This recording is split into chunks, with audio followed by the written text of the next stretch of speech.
Madam President, our most fundamental responsibility as members of Congress is to provide for our nation's defense. And a big part of that is ensuring that our men and women in uniform have the resources that they need to defend our country.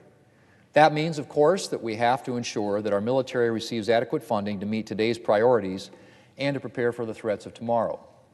And it also means that we need to ensure that our military receives timely funding. Our military doesn't just need sufficient funding to cover defense priorities. It also needs to receive that money on time, on a predictable schedule. That means passing the Defense Appropriations Bill before the end of each fiscal year, instead of forcing the military to rely on temporary funding measures that leave the military in doubt about funding levels and unable to start important projects. Madam President, right now we're almost 2 full months into the 2020 fiscal year. We should have passed the Defense Appropriations Bill by the end of September, but we didn't. Because unfortunately our Democrat colleagues were unable to resist the chance to pick yet another fight with the President. Madam President, this wasn't supposed to happen. At the end of the summer, congressional leaders of both parties and the President reached an agreement on funding levels for 2020 and 2021. Leaders also agreed on a number of guidelines for appropriation bills, including a ban on poison pills intended to derail appropriations legislation. The idea behind this agreement was to pave the way for the timely passage of appropriation bills and to prevent the kind of situation that we're in right now, almost 2 months behind on passing defense and other funding. But unfortunately, Democrats chose to renege on this agreement.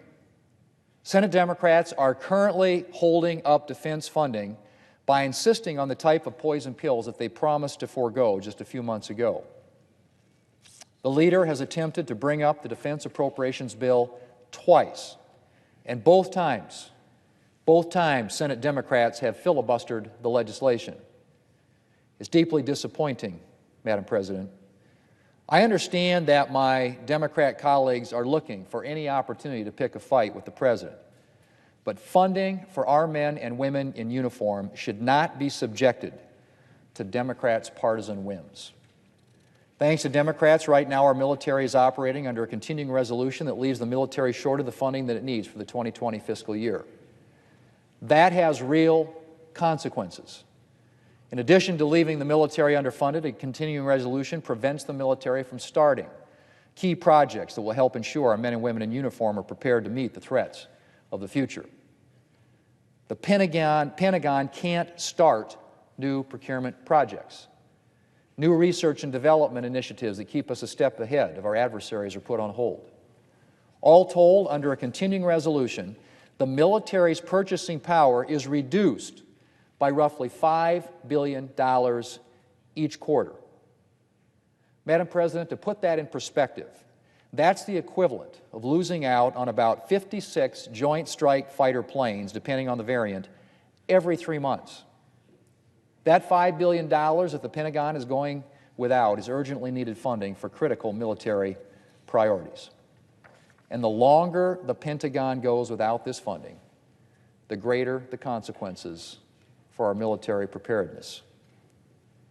Madam President, playing politics with our national defense is unacceptable. We owe our men and women in uniform timely, reliable, and adequate defense funding.